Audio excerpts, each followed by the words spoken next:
बिस्मिल्लाहिर्रहमानिर्रहीम। अस्सलाम वालेकुम। इस वीडियो में बात करेंगे कि इम्पोर्टेड सरकार की जानिब से रात के अंधेरे में एक ब्रीक वारदात डालने की कोशिश की गई है और इस वक्त अवान सदर और वज़ीर आज़म ऑफिस आमने सामने हैं। जो खबरें सामने आ रही हैं, जो इतलात सामने आ रही हैं और जिन खदशात का इजहार किया जा रहा है, इंतहाई खौफनाक किस्म की सूरत हाल है। और ये खदशा ज़ाहिर किया जा रहा है कि लाहौर में आज एक बड़े पैमाने पर तसादम हो सकता है, बड़े पैमाने पर लड़ाई हो सकती है और बड़े पैमाने पर एक नया जो क्राइसिस है वो जन्म लेता हुआ नज़र आ रहा है। इस सारी सूरत हाल पर आज की वीडियो में आपके साथ मुकम्मल तफसीलात शेयर करेंगे और आपको इस हवाले से भी आगाह करेंगे कि हमजा शहबाज का जो इक़्तिदार है वो भी ख़तरे में पड़ता हुआ नज़र आ रहा है। हमजा शहबाज के इक़्तिदार के हवाले से ख़तरे की घंटी भी बज चुकी है। लेकिन सबसे पहले बात कर लेते हैं कि वफाक के बाद अगर आप पंजाब में देखें, जो पिछले 1.5 से 2 माह में आपको जो एक क्राइसिस नज़र आ रहा है, ये क्राइसिस ख़त्म होने की बजाय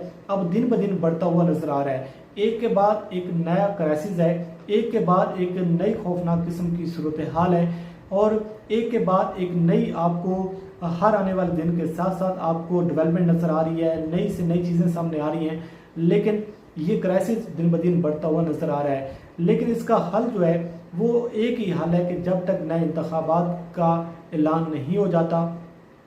उस वक्त तक ये मामला नहीं चल सकते जिस तरीके से चलाने की कोशिश की जा रही है। आपके सामने है कि वफाक में जो सूरत हाल सामने आई, जिस तरीके से तहरीक अदम एतमाद हुई और उसके साथ साथ पंजाब में जिस तरीके से हुकूमत की तब्दीली हुई, हमजा शहबाज का जो इलेक्शन हुआ, हमजा शहबाज जिस तरीके से वज़ीर आला पंजाब बने, तमाम तर तफसीलात आपके सामने हैं। लेकिन जो गवर्नर पंजाब का मामला है उसकी वजह से अब एक नया बहरान जो है वो शुरू हो चुका है और इसकी वजह से अवान सदर और वज़ीर आज़म ऑफिस आमने सामने है। अवान सदर की जानिब से आज एक समरी रिजेक्ट की गई है, मुस्तरद करार दी गई है और जो कहा गया था कि वज़ीर आज़म की जानिब से एडवाइस भेजी गई थी कि गवर्नर पंजाब उमर सरफराज चीमा को ओहदे से हटाया जाए और उनकी जगह मुस्लिम लीग नून अपना गवर्नर पंजाब लेकर आना चाहती है। लेकिन मामला ये हुआ कि गवर्नर पंजाब को ओहदे से हटाने के हवाले से जो समरी थी, आज सदर पाकिस्तान ने उसको रिजेक्ट कर दी है। लेकिन जैसे सदर पाकिस्तान ने वो समरी रिजेक्ट की है तो वज़ीर आज़म ने वो समरी जो है उसके रिजेक्ट होने के बाद एस्टेब्लिशमेंट डिवीज़न की जानिब से एक नोटिफिकेशन जारी करवाया जिसमें ये कहा गया है कि उमर सरफराज चीमा को ओहदे से हटाया जाता है और उनकी जगह जो क़ायम मकाम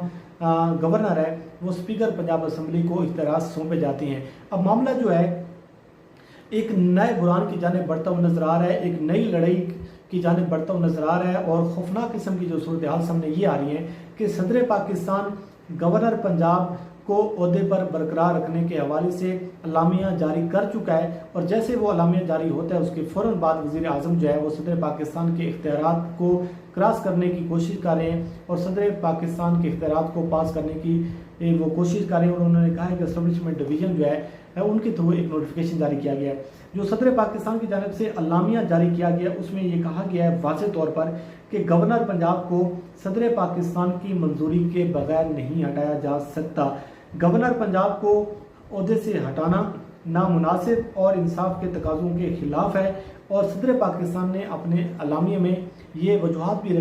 लिखी हैं कि वो क्यों नहीं हटाना चाहते, क्यों उन्होंने ये समरी मुस्तरद की है। उन्होंने कहा है कि गवर्नर पंजाब ने ना तो कोई बद इंतज़ामी की है, ना उन पर कोई बद इंतज़ामी का इल्ज़ाम है, ना उनको कोई अदालत से सज़ा हुई है और ना ही गवर्नर पंजाब ने कोई आइन और कानून के ख़िलाफ़ कोई काम किया है जिसकी बुनियाद पर गवर्नर पंजाब उमर सरफराज चीमा को ओहदे से नहीं हटाया जा सकता और उनको काम जारी रखने की हिदायत जारी की। जैसे ये अलामिया जारी हुआ उसके फ़ौरन बाद एक नोटिफिकेशन जारी होता है एस्टेब्लिशमेंट डिवीज़न की जानिब से और उनकी जानिब से कहा जाता है कि गवर्नर पंजाब उमर सरफराज चीमा को ओहदे से हटाया जा रहा है और उनकी जगह जो स्पीकर पंजाब असम्बली हैं उनको क़ायम मकाम गवर्नर पंजाब लगाए उनको इख्तियारात सौंपे जा रही हैं। अब मामला देखें कि अब किसकी मानी जाएगी, सदर पाकिस्तान की मानी जाएगी या एस्टेब्लिशमेंट डिवीज़न की मानी जाएगी। और दूसरी जानिब ये भी तलाश सामने आ रही हैं, हमारे पास ये इन्फॉर्मेशन ये भी आ रही है कि ये भी कहा जा रहा है कि कल जो यानी कि आज जब गवर्नर पंजाब अपने ऑफिस में आएंगे, वो गवर्नर हाउस में आएंगे तो दरवाजे उनके लिए बंद होंगे, उनको अंदर दाखिल नहीं होने दिया जाएगा और मुस्लिम लीग नून जो है वो कब्ज़ा करके बदमाशी के तहत जो है अब वो ये सूरत हाल उसको संभालने की कोशिश करेगी और अपना गवर्नर जो है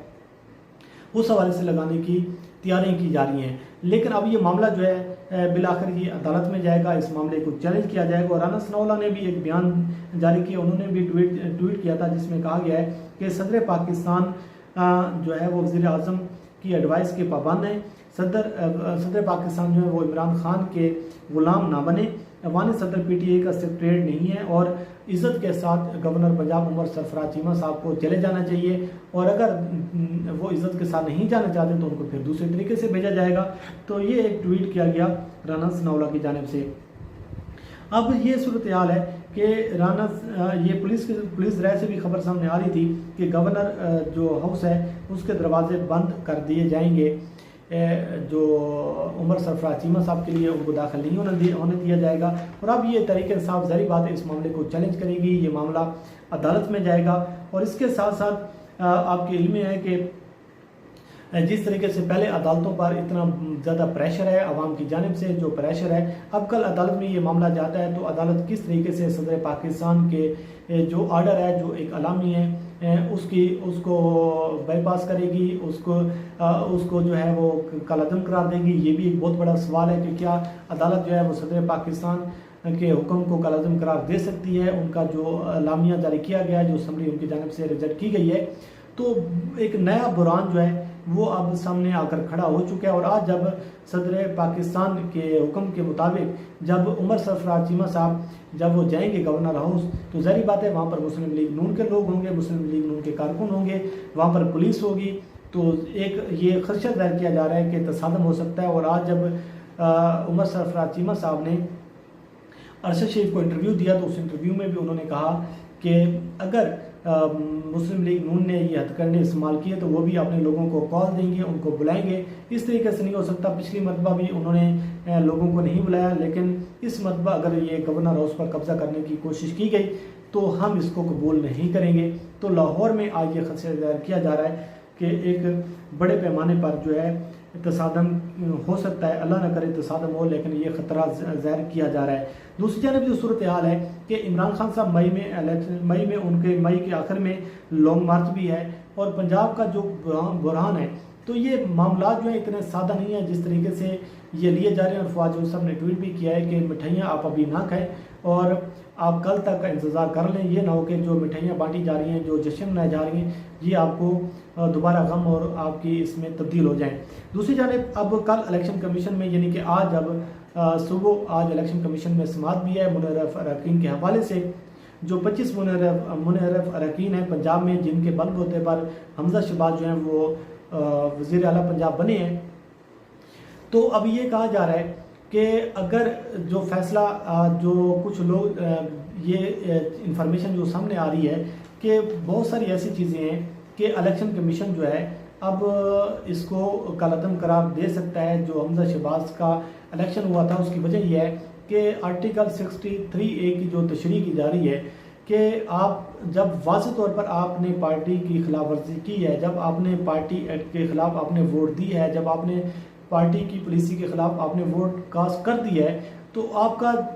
जो वोट है वो जो मुनर्रफ अरकान है, ज़ाहिर बात है वो डिसीट हो जाएंगे, वो नायल हो जाएंगे। तो उनकी नायली की सूरत में हमजा शहबाज जो है वो अपनी सीट बरकरार नहीं रख पाएंगे। हमजा शहबाज जो हैं वो वज़ीर आला पंजाब नहीं रह पाएंगे। तो ये है कि उनके लिए भी ख़तरे की घंटी बज चुकी है। और मामला जो है अब जो मई का महीना ये एक फैसला कौन महीना होगा, क्योंकि इसी महीने के आखिर में इमरान खान ने लॉन्ग मार्च की कॉल देनी है इस्लामाबाद की जानिब, और हमजा शहबाज के हवाले से उस वक्त तक ये फैसला भी आ चुका होगा। अगर इन केस पंजाब में हमजा शहबाज चले जाते हैं, पंजाब की जो इलेक्शन था वो कलअदम करार दे दिया जाता है, तो एक तहरीक इंसाफ के लिए बहुत बड़ा ये उनके हक़ में फ़ैसला होगा। तहरीक इंसाफ के लिए एक बहुत बड़ी जीत होगी। लेकिन मामला ये है कि जब आप रात के अंधेरों में फ़ैसले करेंगे, जब आप रात के अंधेरों में इस किस्म की वारदात डालेंगे, जब आप असम्बलियों के दरवाजे बंद करके आप इलेक्शन करवाएंगे, जब आप लोगों को फ्लाइटिस होटल में बंद रखेंगे, मुख्तलिफ होटल्स में लोगों को बंद करके रखेंगे और उनसे फिर वोट लेंगे, तो जब आप आइन और कानून की खुद धज्जियाँ उड़ाएंगे तो ज़ाहिर बात है ये मामला इतनी ज़्यादा देर नहीं चल सकता। और जिस तरीके से मामला चलाने की कोशिश की जा रही है पंजाब और वफाक में, तो ये मामला जो हैं ये ज़्यादा देर अब नहीं चलेंगे। तो ज़ाहिर बात है इसका जो हल है, इसका जो सोल्यूशन है वो यही है कि आप नए इंतखाबात करवाएं, नए इंतखाबात की अनाउंसमेंट करें, ताकि ये जो मसाइल हैं ये किसी न किसी जानिब हल की जानिब बढ़ें। और जो बहरान है एक के बाद एक नया बहरान है, जिस तरीके से एक मजाक उड़ाया जा रहा है, कॉन्स्टिट्यूशन का मजाक उड़ाया जा रहा है, जिस तरीके से आईनी ओहदों का मजाक उड़ाया जा रहा है, जिस तरीके से कानून की धज्जियाँ उड़ाई जा रही हैं, तो ये कब तक ऐसे मामला चलेंगे। बहरहाल देखते हैं कि सूरत हाल किस जानिब जाती है, आपको इस हवाले से आगाह करेंगे। अल्लाह करीम आपको हमें नासर हो। मुझे दीजिए इजाज़त। अल्लाह हाफिज़।